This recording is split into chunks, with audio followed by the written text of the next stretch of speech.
5 दशक में ये पहली बार है कि चौधरी चरण सिंह के खानदान से कोई बागपत की पैतृक सीट से चुनाव नहीं लड़ रहा। ऐसे में बागपत के छपरौली की जनता का क्या कुछ कहना है, सबसे पहले वो आपको सुनाते हैं। 5 दशक बाद यानी कि 50 साल के लगभग होने को आया और अब पहली बार बागपत से चौधरी चरण सिंह के परिवार का कोई भी सदस्य लोकसभा का चुनाव नहीं लड़ेगा। छपरौली में हूं मैं और छपरौली चौधरी चरण सिंह का एक तरीके से कार्यस्थली गढ़ रही है। उनके बेटे चौधरी अजीत सिंह ने भी बागपत से जब भी परचम लहराया, छपरौली ने हमेशा साथ दिया। 2014 और 2019 में चौधरी अजीत सिंह और उनके बेटे जैन चौधरी यहाँ से चुनाव हारे, लेकिन बागपत और दूसरी विधानसभाओं से हारने के बाद भी छपरौली ने उनका साथ नहीं छोड़ा। छपरौली ने विपरीत परिस्थितियों में भी हमेशा से इस परिवार का साथ दिया है। छपरौली की जनता अब चौधरी चरण सिंह परिवार के अतिरिक्त एक ज़मीनी कार्यकर्ता को यहाँ लोकसभा का टिकट दिए जाने पर क्या सोचती है। छपरौली की मेन गलियों में हूँ। ये गांव है छपरौली, कस्बा भी कहा जाता है, लेकिन असली जो गांव है यहाँ आप अपने आप निकलेंगे, यहाँ चौधरियों को जमा करने की ज़रूरत नहीं। यहाँ घेरों में आपको इसी तरीके से लोग बैठे हुए हुक्का पीते हुए मिल जाएंगे जो चौधरी। ये वो छपरौली है जिसने कभी ना तो चरण सिंह का साथ छोड़ा, ना उनके बेटे अजीत सिंह का साथ छोड़ा, ना उनके पोते जयंत का साथ छोड़ा। पिछले 2 चुनाव भारतीय जनता पार्टी और लोकदल के बीच में रसाकशी रही। पहले चौधरी अजीत सिंह 2014 में हारे, फिर 2019 में उनके बेटे जयंत हारे। लेकिन ये लोकसभा चुनाव ऐसा है जहां से चौधरी परिवार का कोई सदस्य चुनाव नहीं लड़ा, बल्कि एक ऐसे आदमी डॉक्टर राजकुमार सांगवान जो मेरठ कॉलेज की छात्र राजनीति से लेकर पश्चिमी उत्तर प्रदेश की छात्र राजनीति में जमीनी काम करते रहे और राष्ट्रीय लोकदल का परचम वो थामे रहे। एक मौका भी आया जब सिवाल खास से भाजपा सांसद सत्यपाल सिंह ने उन्हें विधानसभा चुनाव लड़ने का ऑफर दिया, लेकिन उन्होंने राष्ट्रीय लोकदल का दामन नहीं छोड़ा।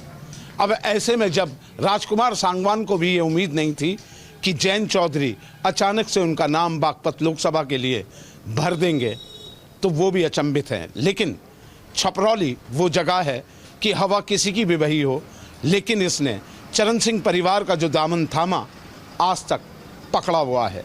लेकिन अब बदले हुए समीकरण में, क्योंकि चौधरी परिवार का कोई सदस्य यहाँ से चुनाव नहीं लड़ रहा, तो चौधरी क्या सोचते हैं।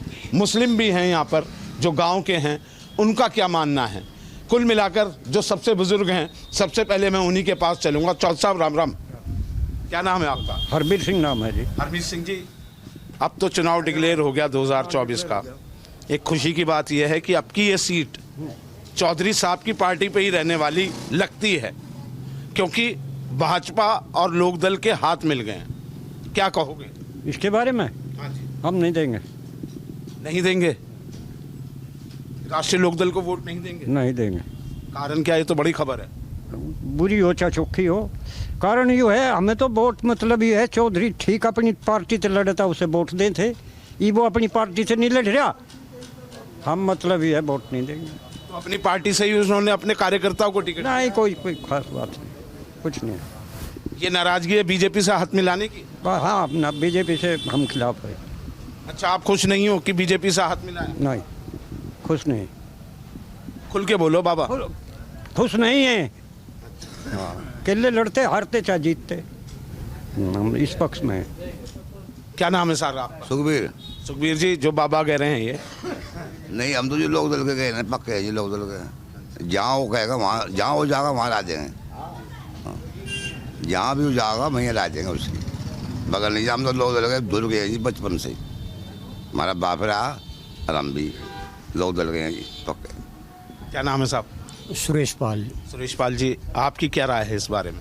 हमारी तो राय ये थी, जैसे बीजेपी में चले गए थे तो खुद इलेक्शन लड़ते यहाँ से, उनकी सीट थी यहाँ, हैं? अब वे किसी और को, दूसरे आदमी को ले आके यहाँ इलेक्शन लड़वा रहे, हमें अच्छा नहीं लगा, हमें नहीं अच्छा लगा। दिल लड़ते यहाँ से, जीतते बढ़िया लड़ा, आगे काम करते, लेकिन वो एक आदमी को वहाँ से ले आके, मेरठ से ले आके यहाँ रख दिया, ये हमें नहीं चौका लगा। साफ बात है।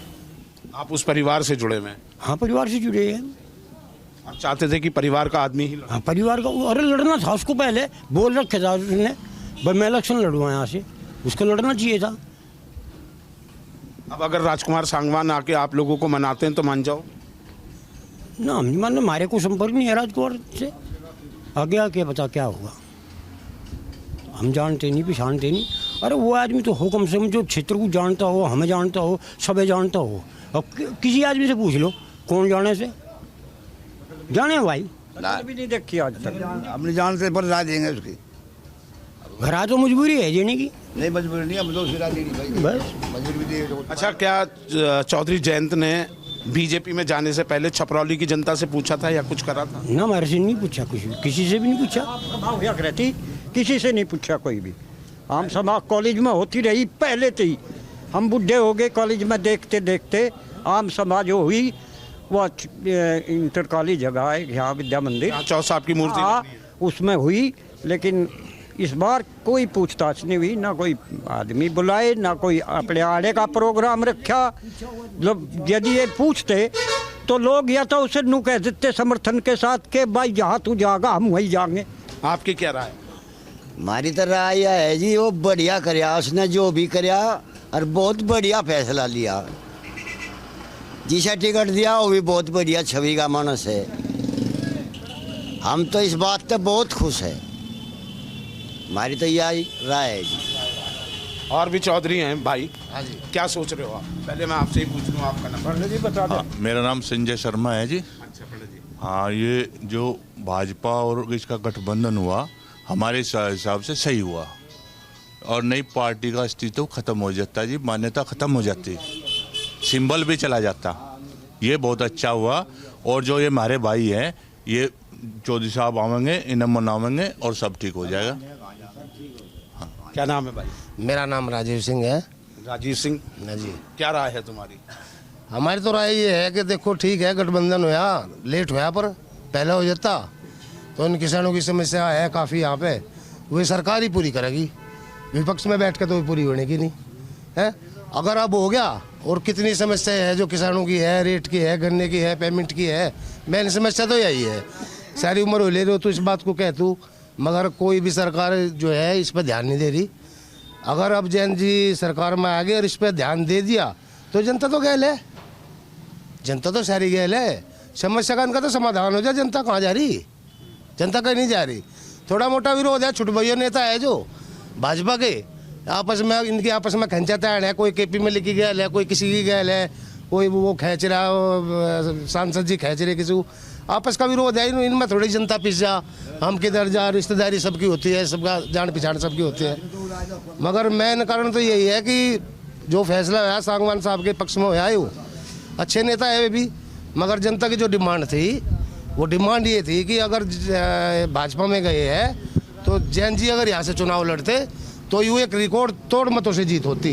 जो ये वर्तमान परिस्थिति बनी, जयंत वहाँ चले गए, खुद चुनाव नहीं लड़ रहे, तुम्हारी क्या राय है? छपरौली क्या कह रही है? मैं बड़ा खुश हूँ जी इससे, जो साहब ने जो निर्णय लिया है वो ठीक लिया है, बिल्कुल समय के अनुकूल निर्णय लेना उनका उचित था, और उन्होंने जो निर्णय लिया वो ठीक लिया। सांगवान जी बहुत ही अच्छे बढ़िया नेता है, लोग ठीक है, हमारा इलाका नहीं पड़ता उनका, वे शिवाल खास से चुनाव लड़ने की तैयारी करते थे, पर नेता इतने अच्छे हैं, जो वहाँ के भी लोगों की बातें आती हैं तो बहुत ही बढ़िया कटावर नेता है रालोद के, और उनसे खुश हैं हम इस सहमत से, उनके फैसले से।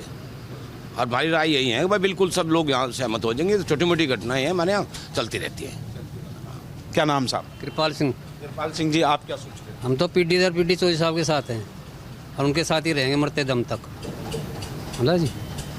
और किसी को भी खड़ा करते हैं? हाँ, किसी को भी खड़ा कर दो, कोई फर्क नहीं। खुशी इस बात की है कि अब ये सीट लोकदल पे रह सकती है, बागपत वाली। वो तो ये जाने से बात को, बाकी समर्थन उनके साथ ही है हमारा। साथ ही। क्या नाम है बाबा? विजयपाल जी। विजयपाल जी, क्या कहना आपका? हमारा तो कहना यूँ है, उन्होंने जो निर्णय लिया वो ठीक लिया, और उधर वे यहाँ आ जाएंगे जो ये छुटमुट हो, ये तो हमारी निमट जाग रहा। हम तो पहले भी आगे थे, छो में फिर मान जाऊँ, उधर वो आ जाएगा, उधर नहीं फिर मान जाएंगे सब। कोई यहाँ किसी को किसी की कोई टेंशन नहीं। उनने जो निर्णय लिया, जिसे भी वो टिकट देगा उससे ही की जय बोलने लगेंगे। यहाँ तो सब ऐसे लोग हैं, छो में जरूर आ जाओ हम। हाँ, नाराज हो जाए अपना मानो। हाँ, अपना मान के फिर कुछ नहीं, आने के बाद में फिर कुछ नहीं। जहाँ चाय पिया हुक्का गुड़गुड़ाया बात खत्म। हाँ बस उधर वो आके एक बार आ जाएगा ना एरिया में, सब दूर हो जाएगा, कोई दिक्कत नहीं। क्या नाम है? सुखरमपाल जी। सुखरमपाल जी, क्या लग रहा है आपको अब? बहुत अच्छा लग रहा है जी, जहाँ भी गा बहुत अच्छी तरह की गा जी, वो बढ़िया सोच के विचार का गा जी वो, और उसकी गैल है जी, जहाँ वो कहेगा वहाँ वोट देंगे। ये जो लड़ाई थी भाजपा और राष्ट्रीय लोकदल की, ये खत्म होने से कैसे हो जाएगी, खत्म हो जाएगी ये तो जी, वहाँ पहुँच जाएगा, खत्म हो जाएगी, समय के अनुसार चलता रहे। जब वहाँ पहुँच जाएंगे उस पार्टी में खत्म हो जाएगी आपको। बागपत में ये दाग भी तो लगा कि चौधरी परिवार के बेटे और पोते को हरवा दिया बागपत। वो तो जी समय हो वो अब भी नहीं आ रहा जी, वो आ रहा नहीं है, इधर सब जनता जाना है जी, वो आ रहा नहीं है। मतलब 14 दिन में पेमेंट किया था, 24 महीने में भी नहीं हो रहा। भी बनने आए लोग 2 महीने रह रहा और पिछले का 2 महीने का रह रहा, बाकी हैंड टू माउथ लोग हैं, कहाँ से चलाऊंगे काम। मेन समस्या तो ये है, देखो यहाँ का जो है 90% लोग खेती पे आधारित है, और जो विकास की जो आप बात करते हो, खेती संबंधित कृषि संबंधित ऐसा कोई विकास देखने को नहीं मिला कि किसानों को उससे लाभ हो। अगर उससे किसानों को लाभ होता, बीज सेंटर वगैरह है, सोसाइटी में सुविधाएं हैं, और भी किसानों को यंत्र भी मिलते हैं। हरियाणा में चले जाओ आप, यंत्र किराए पे मिलते हैं आपको किसानी के लिए। तो 90% किसान होने के बावजूद भी किसानों की तरफ जो दिया गया ध्यान वो कम दिया गया। बाकी रोड, जैसे रोड हो गया आपका, मलिक साहब ने बताया, ये स्कूल खुल गए, देखो उन्होंने काम किया, काम तो उन्हें करना पड़ता, कारण कि एक किला तोड़ा था उन्होंने, चौधरी साहब का, सतपाल सिंह ने। तो अगर वो काम नहीं करता तो वो दूसरी बार नहीं होता यहाँ पे, तो काम तो करके दिखाना पड़ेगा। और जो आजकल पढ़ा लिखा वर्ग है भाई, काम को सलाम है, जोन सी सरकार आओगी। कुल मिलाकर काम को सलाम है। और मैं फिर मलिक साहब के पास आऊँगा कि क्या आपको ऐसा लगता है मलिक साहब, जो आप बोल रहे हो कि किला बचाने के लिए ये समझौता किया है चौधरी जयंत ने भाजपा के साथ? कहाँ जी, किला बचाने के मान लिया, अगर जयंत साहब को इस पर हमारे बागपत सांसद पे भरोसा होता तो वे चारू चौधरी को लड़ाते चुनाव। उन्होंने जब आज तक भी अपनी पैतृक सीट नहीं छोड़ी, अब वो क्यों छोड़ रहे हैं? भाई सालू वो थी, चारू चौधरी थी उनके पास में, उनको चुनाव लड़ाते, जो पहले से ही चर्चा में थी। उन्हें एक लालच तो वो हो गया, राज्यसभा सदस्य बन गए। राज्यसभा सदस्य इतनी वैल्यू नहीं मानते जितने आज बागपत में आकर अगर वे सांसद का चुनाव लड़ते, इन लोगों के बीच में होते। ऐसे मुंह छिपा करके जो है वहाँ नहीं बैठे रहते। भाजपा के दबाव में आज तक जो है इधर ब्याह शादी कुछ भी, मतलब उस दिन से छिपे बैठे हैं कि कहीं किसान आंदोलन की बात तो ना उठ जाए, उसमें हमें जो है सम्मिलित ना कर लिया जाए। क्या राय है आपकी? क्या देखो, कुछ हद तक तो ठीक है, लेकिन जैसे किसानों के मामले में पहले वही 270 का कट्टा 10 दड़ी का आता था, अब वही 270 रुपये कट्टा जो है 9 दड़ी पे आ गया। साथ में एक और बहन दी, मान लिया यूरिया तो एक बुढ़ा भी पका देगा खेत में ले जाके, लेकिन वो कमर पे 30 kg की कैन ला देगा, बुढ़ा स्प्रे कैसे करेगा? बोला नैनो ले लो, नहीं तो यूरिया नहीं मिलेगा। कितनी बढ़िया सरकार है हमारे लिए। गन्ना 14 दिन में तो क्या, 14 महीने में भी नहीं पेमेंट हो रहा हमारा। तो जो 14 दिन में वादा किया था बीजेपी ने, भाई हमको लाओ, हम 14 दिन में पेमेंट करेंगे। जब रंबाड़ा मिल, बागपत मिल, सरकारी मिल जितने एवेज कर रहे पेमेंट, लेकिन इस रंबाड़ा इसका चिन्नी कहाँ जा रही मलकपुर वाले की? चलो, ये जब चौधरी जयंत आएंगे यहाँ वोट मांगने अपने कैंडिडेट के लिए, तो ये सवाल करोगे? हाँ बिल्कुल करेंगे जी। ये भी पूछोगे क्यों? बीजेपी कहा जाएगा, हम तो उससे भी करेंगे। भाई वो 14 दिन का पेमेंट कहाँ है? पिछले साल का अभी तक नहीं आया। बताओ। चौधरी जयंत के डिसीजन से सही हो, खुश हो? 40 भी गई बोल रहा, देखिए लिसाई भी हुई क्या, कहाँ जा रहा हो? 40 भी गई। जयंत से भी यही पूछ देंगे हम तो। जयंत के डिसीजन से खुश हो? छपरौली वालों के दिल की बात जानने आया हूं। नहीं खुश नहीं है, नहीं खुश हैं। खुद चुनाव लड़ना चाहिए, अब खुद चुनाव लड़ना चाहिए था, क्योंकि मुझे अटल बिहारी जी का एक वादा है। उन्होंने, अटल बिहारी जी 99 में प्रधानमंत्री बने, कारगिल युद्ध छिल रहा था, तो उन्होंने कहा था हम वे बीजेपी हैं, अब कभी हमारी 2 सीट आई थी और आज हम प्रधानमंत्री हैं। तो फिर उनसे एक सवाल और किया था मीडिया ने कि आप अयोध्या को लेकर प्रधानमंत्री बने, तो उसने ये कहा था कि मैं अयोध्या के लिए प्रधानमंत्री नहीं हूँ, इस देश का प्रधानमंत्री हूँ। एक तो ये सवाल किया था। एक उन्होंने किया था कि उस वक्त राजीव गांधी का वो फोर्स तोप घोटाला था, वो भी उनके समय में ही था। कहने लगा उस पर क्या विचार है? तो उन्होंने कहा कि हमारा ये विचार है कि जिसको मौका नहीं मिलता वो ईमानदार है। ये उनके बयान थे। और सुधार तो ये देख लो, हमें तो यहाँ से इलाज के लिए 80 किलोमीटर जाना पड़े, दिल्ली चले जाओ, मेरठ चले जाओ या पानीपत चले जाओ। इतना बड़ा क्षेत्र है, इसमें बता दो कहीं कोई सुविधा हॉस्पिटल की, एक बार जहाँ इतनी बड़ी सुविधा है, जो बीमार हो जाए तो उसे उठा कर ले जाओ। वीडियो जर्नलिस्ट नवीन पाल और देवेंद्र चौहान के साथ अभिषेक शर्मा, छपरौली।